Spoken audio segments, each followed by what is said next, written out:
Let me open TCS, ये कब का रिजल्ट है? पुराना, राइट? FY24 के जब नतीजे अप्रैल महीने में आए तब हमने ये अपडेट किया था। लेट मी ओपन टीसीएस, और मुझे जस्ट देखने दो कि तब हमने क्या उम्मीद की थी, राइट? FY24 के जब रिजल्ट आए वो समय पे आप देख रहे हो सीसी ग्रोथ। सबसे पहले आईटी में क्या देखना चाहिए दोस्तों? Constant currency growth. ये रियल ग्रोथ है ना, ये 3.5% से उन्होंने डॉलर अर्निंग ग्रोथ की, बराबर। पर इंडिया में बिजनेस कर रहे हैं हम, तो टीसीएस इंडिया की है, तो रुपये में कन्वर्ट होके आए तो हमको तो 6.8% ग्रोथ मिला, right? So last full year में टीसीएस का ग्रोथ बड़ा वीक था, अच्छा ग्रोथ नहीं था। टीसीएस करेक्शन मोड में था। अब देख सकते हो Q1 12.6 एवरेज है, स्ट्रॉन्ग नहीं था। जैसे जैसे साल आगे बढ़ता गया हम और वीक होते चले गए। Q4 में जो आखिरी क्वार्टर है पिछले साल का, मैं देख रहा हूं खाली 2.2% ग्रोथ, यानी इनको ग्रोथ ही नहीं मिल रहा था दोस्तों। 2% ग्रोथ अच्छा थोड़ी ना है, राइट? धंधे खाली 3.5% से बढ़े थे। तो अगर मुझे कोई पूछे कि टीसीएस में प्रॉब्लम क्या था, तो मैं उनको क्या बोलूंगा? Please highlight the problem of TCS. क्या टीसीएस के सेल्स अच्छे नहीं थे? कि टीसीएस के प्रॉफिट अच्छे नहीं थे? क्या अफेक्टेड था टीसीएस में जिससे टीसीएस चलता नहीं था? सबसे पहले जब आप डॉक्टर के पास जाते हो, बीमारी पता चलनी चाहिए, फिर ही तो डॉक्टर दवाई देगा। सही बात है ना? वैसे ही आप जब कोई कंपनी का रिसर्च करते हो, उसकी बीमारी पता रहे कि क्या प्रॉब्लम है, या तो फिर उसकी अपॉर्चुनिटी पता चले कि क्या बढ़िया हो रहा है कंपनी में। अब इस केस में तो प्रॉब्लम हो रहे थे, राइट?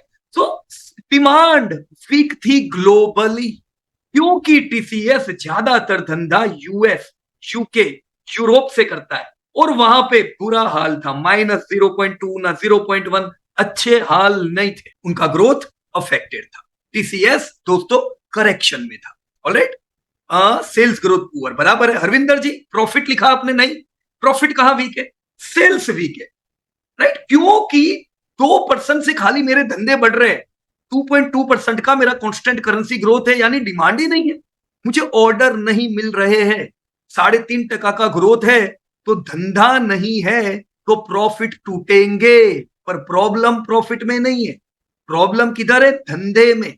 मैं आप सबको याद करा दूं, पिछला साल आईटी के लिए बुरा रहा।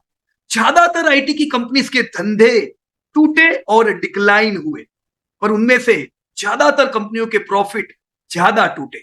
प्रॉफिट बढ़े ही नहीं पिछले साल आईटी की कंपनियों के। पर अब टीसीएस देख रहे हो, टीसीएस में मैं आपको बता दूं, यस मैं मानता हूं डिमांड बुरी थी टीसीएस की, अच्छा ग्रोथ नहीं था, पर प्रॉफिट में इन्होंने हमें बचा दिया, क्योंकि धंधे 3.5% से बढ़े, खर्चे इन्होंने खाली 1% से बढ़ाए।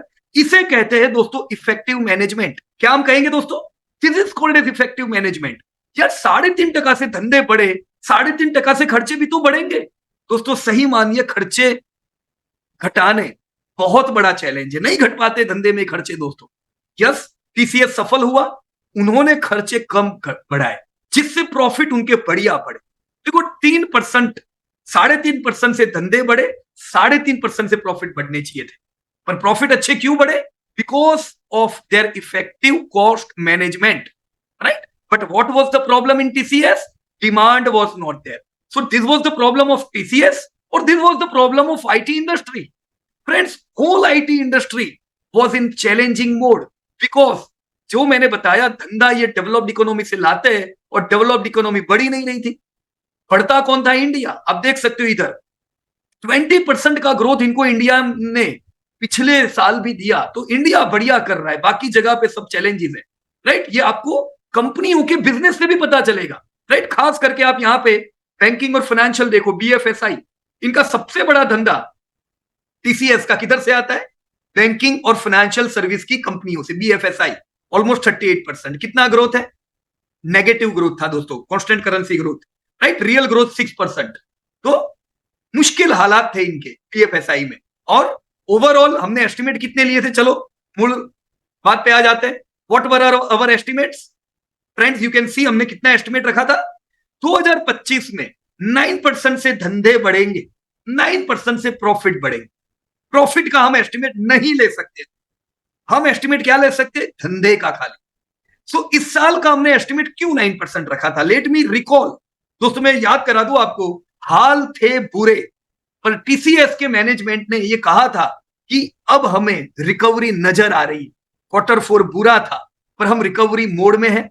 आपने जीडीपी के डेटा देखे, यूएस के सुधरे, वर्ल्ड ने एस्टिमेट सुधारे, और टीसीएस के मैनेजमेंट ने ये टाइम पे क्या कहा कि ये साल मतलब अपकमिंग ईयर पिछले साल जितना बुरा नहीं रहेगा, राइट? तो कंसिडरिंग देयर टॉक हमने 9% का ग्रोथ रखा, जो असल में ज्यादा था। उनके हाल ऐसे नहीं थे कि हम 9% रख सकते थे, पर ये एक ऐसा मैनेजमेंट है जो कहता है वो करता है। So we were positive.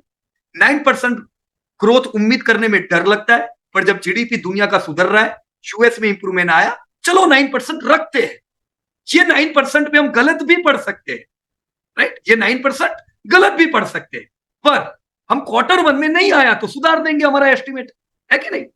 हम थोड़ी ना अगले साल सुधरेंगे, Q1 देखेंगे, राइट? जिग्नेश भाई आपने एडिशन का बताया, देखो इनफैक्ट इन्होंने कितने लोगों को निकाला? 13,000 लोगों को निकाला था पूरे साल के दरमियान। तो टीसीएस एक ऐसी कंपनी है जो करीबन 20-25 हजार नए रिक्रूटमेंट करती है साल में, राइट? तो एक बड़ा रिक्रूट, आप सोचो आईटी इंडस्ट्री में 50 लाख लोग जॉब करते हैं, 50 लाख, उसमें 5 लाख से ज्यादा तो टीसीएस में अकेले में है। यानी ये आईटी का बड़ा खिलाड़ी है धुरंधर, और यही नौकरी से निकालेगा लोगों को। तो समझ लो आईटी इंडस्ट्री का हाल क्या है। तो अब तक Q4 के जब नतीजे आए थे पिछले साल तक हाल अच्छे नहीं थे। मैंने आपको हमारा एस्टिमेट बता दिया, हमने कितना रखा था दोस्तों? 9% सेल्स ग्रोथ, और मार्जिन कितने थे दोस्तों? मार्जिन इनके साल के 19.1 जब एंड हुआ, मैंने 19% के मार्जिन उम्मीद किए। लेट मी शो यू दोस्तों, प्लीज थोड़ा ध्यान देना दोस्तों। यहां पे मैंने 9% का सेल्स ग्रोथ लिखा, ये मेरी उम्मीद है दोस्तों 9%। तो मैं उम्मीद कर रहा था 2,62,000 करोड़ का टर्नओवर इस साल होगा 2025 में। प्रॉफिट मेरे मार्जिन 19.1, 50,000 करोड़ पार होंगे। पर ये ग्रोथ कितना है देख लो कैसे गिना मैंने। अपने प्रॉफिट का ग्रोथ एस्टिमेट नहीं किया है, आप कर ही नहीं सकते दोस्तों प्रॉफिट एस्टिमेट। आप कर सकते हो धंधा एस्टिमेट। प्रॉफिट एस्टिमेट मैंने कैसे लिया? Please focus here. मार्जिन जो हकीकत है, जो आज के मार्जिन है, वो मैंने लिए यहां पे 19.1, राइट?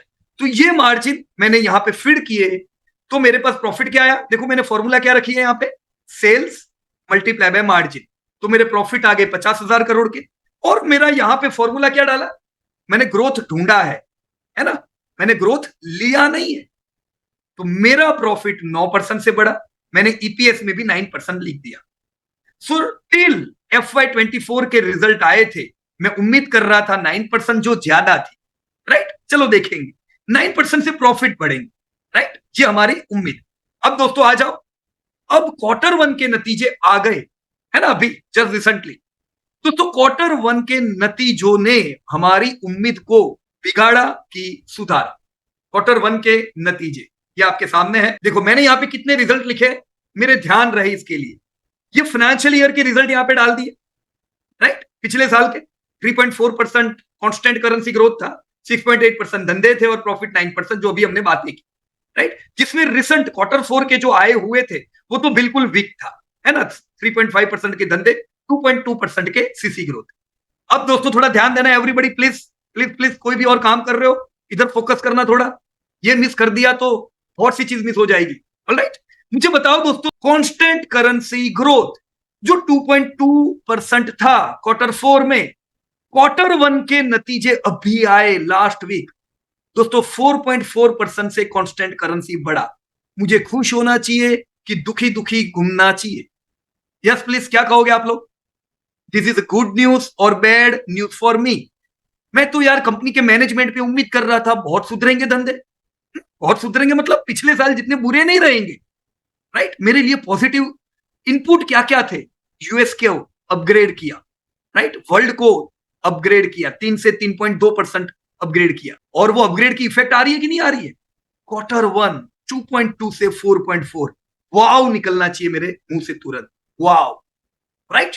वाव, कांस्टेंट करेंसी ग्रोथ बढ़ा। ऑलराइट, मेरे धंधे इनकम 5.4% से बढ़ी, जो Q4 से अच्छी है, राइट? अब ये 5.4 हो 6 हो 5 हो, वो तो डॉलर और रुपए के ऊपर डिपेंड है कि नहीं? रुपया जितना स्ट्रांग रहेगा दोस्तों, उतना जितना सीसी ग्रोथ होगा उतने ही धंधे बढ़ेंगे। तो रुपया वीक हो वो आईटी के लिए अच्छा, कि रुपया स्ट्रांग हो वो आईटी के लिए अच्छा? बताओ दोस्तों। अगर रुपया कमजोर होता है तो फायदा किसको होगा दोस्तों? यस, उन लोगों को फायदा होगा, है ना, जिनको डॉलर में पेमेंट आता है, लाइक आईटी। बराबर कि नहीं? अब अपने पास्ट में ग्रोथ जबरदस्त देखा था आईटी में, पर कारण यह था कि वो टाइम पे रुपया हर साल 3.5% से गिरता था। कितना? 3.5% से। मतलब कांस्टेंट करेंसी ग्रोथ आएगा 15% या 12%, पर एक्चुअल ग्रोथ आपको कितना मिलेगा? 3.5%। तो ऑलरेडी रुपया डेप्रिशिएट हो जाता है, तो आपको इफेक्ट सीधी 15-18% आती थी, है ना? अब दोस्तों रुपया स्ट्रांग हो रहा है, हम रुपये में पहले जो 3.5% टूटते थे उतने नहीं टूट रहे। आने वाले दशक में 1% की ही उम्मीद एनालिस्ट रखते हैं, जिससे अगर 12% से धंधे आएंगे तो 13-14% का आपको इफेक्ट दिखाई देगा। समझ रहे हो दोस्तों? मतलब आप ये नहीं कह सकते कि पहले की तरह आईटी की कंपनियों को बहुत ज्यादा फायदा होगा। क्यों? डॉलर टू रुपी में पहले जैसा रुपया नहीं है, रुपया स्ट्रांग है दोस्तों अभी, right? So here you can C 4.4% CC growth, 5.4% धंधा। तो मेरा दिमाग में ट्रिगर आ जाना चाहिए, खुशखबर आ गई दोस्तों, सीसी ग्रोथ लंबे समय बाद वापस आया है, मतलब ये साल अच्छा रह सकता है। ऑलराइट, तो मुझे सबसे पहले क्या प्रेडिक्ट करना चाहिए दोस्तों? सबसे पहले धंधा। मैं उम्मीद कर रहा हूं कि वाओ 3.5 का 5.4 Q1 में, मतलब ये इंप्रूवमेंट फेस है। साल खत्म होते होते मैं दोस्तों अगर 10% उम्मीद कर रहा हूं तो ये बुरी है, बराबर है कि कम है? क्या कहते हो आप लोग दोस्तों? Please estimate, please estimate. या आप सबको दोस्तों यही एस्टिमेट सीखना है कि मैं ये साल क्या उम्मीद करूं। दोस्तों मैं आपको एक प्रश्न पूछूं कि यार 5.4% का ग्रोथ है, नहीं यार मैं तो ये साल टीसीएस से 0% ग्रोथ की उम्मीद करता हूं। दोस्तों क्या 0% ग्रोथ बराबर ये उम्मीद रखनी चाहिए? ये how how can we keep 0% growth, है ना? ये उम्मीद उम्मीद में बैठता ही नहीं। देखो आप में से कुछ लोग बोलोगे पीयूष भाई 6% ग्रोथ आएगा, कुछ लोग 8% बोल सकते हो, कुछ लोग 5% बोल सकते हो, ये सब बराबर है। तो एक रेंज बनती है दोस्तों उम्मीद की, है ना? आप लोग क्या उम्मीद कर सकते हो? नेगेटिव टू नेगेटिव 5% का ग्रोथ रह सकता है, अच्छे में अच्छा 10%, है ना? ये अपनी उम्मीद की रेंज हुई। तो बड़े निवेशक जो उम्मीद करेंगे, मुझे नहीं लगता है कोई ये साल 15% उम्मीद करके बैठा होगा, ये भी बहुत ज्यादा है। और मुझे नहीं लगता है कोई 0% उम्मीद रखेगा, ये तो बहुत कम है कि नहीं? So try to estimate. देखो हमने 9% ट्राई किया था ना पिछले साल, अभी अच्छा आया, 10% की उम्मीद है, राइट? तो आप अभी से Q1 से क्या उम्मीद करोगे दोस्तों? Sales growth, sales growth, right? हर एक कंपनी में सेल्स ग्रोथ एस्टिमेट करने का, मैं ये डिलीट कर देता हूं दोस्तों। मैंने उम्मीद रखी है 10%। मैं उम्मीद पे खरा उतरता हूं कि नहीं, खरा उतरता हूं कि नहीं, राइट? जो प्रश्न पूछूंगा उसका थोड़ा मेरे को जवाब देना। मैंने उम्मीद रखी है 10% की, कि मैं खरा उतरूंगा कि नहीं मुझे कब पता चलेगा? अगले साल अप्रैल में, कि मुझे Q2 के रिजल्ट में भी पता चलेगा? यस, क्या Q2 के नतीजे आएंगे वो मेरी 10% के ग्रोथ पे स्टैंप लगाएंगे कि नहीं, कि अप्रैल में पता चलेगा? Yes, right sir, you all are right, absolutely. Q2 तो मैं हाथ पे हाथ धरे थोड़ी पूरे साल को साल खत्म होने की वेट करूंगा। जैसे जैसे क्वार्टरली रिजल्ट आएंगे हम हमारे एस्टिमेट पे खरे उतरेंगे। पर अभी से एक बात तय है दोस्तों, अभी से Q1 के रिजल्ट से, राइट? मैं Q1 के कुछ और डेटा भी आप लोगों को बता दूं। अभी भी यूएस नेगेटिव ग्रोथ है, राइट? इंडिया देखो दोस्तों कमाल कर रहा है। कितना ग्रोथ आया टीसीएस को इंडिया से? 61% का ग्रोथ। दोस्तों इनका बीएसएनएल का एक बड़ा कॉन्ट्रैक्ट था जो इनके हाथ में आया और तगड़ा ग्रोथ दे रहा है, राइट? पर बाकी जो वीक थे वो भी सुधर रहे हैं, राइट? अभी भी बैंकिंग फाइनेंशियल जो वीक था वो अभी भी वीक है, बराबर? पर बाकी मैन्युफैक्चरिंग तगड़ा हो रहा है अभी, जैसे जैसे मैन्युफैक्चरिंग में इंप्रूवमेंट आते जा रहे हैं। ऑलराइट, अब मैंने आपको एस्टिमेट बता दिया। As per my 10% estimate of this year 2,64,000 crore का मेरा एस्टिमेट है, राइट? प्रॉफिट कितने आएंगे अभी? 51,000 करोड़। इसका मतलब ये दोस्तों मैं लाइफ टाइम हाई सेल्स उम्मीद कर रहा हूं, राइट? 10% के ग्रोथ के साथ मैं लाइफ टाइम हाई प्रॉफिट उम्मीद कर रहा हूं। अगेन कितने के ग्रोथ के साथ? 11%। 3 महीने पहले मेरी उम्मीद थी धंधे 9%, प्रॉफिट 9%। एक रिजल्ट आए और मेरी उम्मीदें चेंज होगी दोस्तों। मेरी उम्मीद अपग्रेड हुई कि डाउनग्रेड हुई दोस्तों? मैं इसे क्या कहूंगा, अपग्रेड और डाउनग्रेड। मैंने टीसीएस को दोस्तों अपग्रेड किया है। इस अपग्रेड के हिसाब से दोस्तों ट्रेंड कैसी रहनी चाहिए, राइट? पर मैं आपको बता दूं, यस दोस्तों, मेरी उम्मीद 46 42 की और टीसीएस जाएगा ऐसी है। पिछले साल से हम कह रहे थे दोस्तों करेक्शन करेक्शन कंटिन्यू। क्यों करेक्शन कंटिन्यू? जब तक इंप्रूवमेंट आएगा नहीं, कर आपको शेयर ब्रेकआउट देगा नहीं। अब जब इंप्रूवमेंट आया है और आप बोलोगे पीयूष भाई बाइंग लेवल में 3368 पे लूंगा, ये आने वाला नहीं है 3368। अब तक यही आता था। अब क्या आएगा टारगेट? क्यों? क्योंकि इंप्रूवमेंट आया है, राइट? तो हर एक कंपनी में वो उम्मीद करो दोस्तों जो उम्मीद करनी चाहिए, राइट? मैं उल्टी उम्मीद करूंगा। जब शेयर के रिजल्ट अच्छे आएंगे मैं उम्मीद करूंगा नहीं नहीं नीचे आए मेरे को लेने को मिले। तो अब तक तो ये टूट रहा था, तब मैं किधर था? शेयर के जब रिजल्ट अच्छे नहीं थे तब मैं उम्मीद करूं अरे यार चलता ही नहीं है टीसीएस, तो चलता ही नहीं है। तो आप डीमोटिवेट होंगे। डीमोटिवेट लोग कब होते हैं? जब उन्हें उम्मीद क्या करनी है वो पता नहीं होता है दोस्तों। अगर आपने ये सीख लिया कि शेयर से मैं क्या उम्मीद करूं, कंसिडरिंग द डेटा, दोस्तों आप कभी निराश नहीं होंगे। Alright, so this is the way you can predict. हमने एक एग्जांपल देखा दोस्तों, एक एग्जांपल बता देता हूं। अच्छा, एक चीज मैं बताना भूल गया आपको, मैंने आपको टीसीएस में बताया था ये जॉब से निकाल रहे थे। ये अपडेट कैसा है इस बार का? 5500 लोगों को नया रिक्रूट किया इन्होंने। गुड न्यूज दोस्तों, अच्छी बात है क्या? जब जॉब से निकाल रहे थे बुरा हाल था, अब जब जॉब पे रख रहे हैं ये तो बढ़िया ट्रेंड है यार। लंबे समय बाद दोस्तों मैं पॉजिटिव ट्रेंड देख रहा हूं आईटी में। टीसीएस ने रिक्रूटमेंट किया, अब एचसीएल के नतीजे आएंगे, इंफोसिस के नतीजे आप देखोगे, हर एक कंपनी में थोड़ा थोड़ा इंप्रूवमेंट, राइट? क्यों? क्योंकि ये टीसीएस का इंप्रूवमेंट नहीं है, ये आईटी इंडस्ट्री का इंप्रूवमेंट है। ऑलराइट,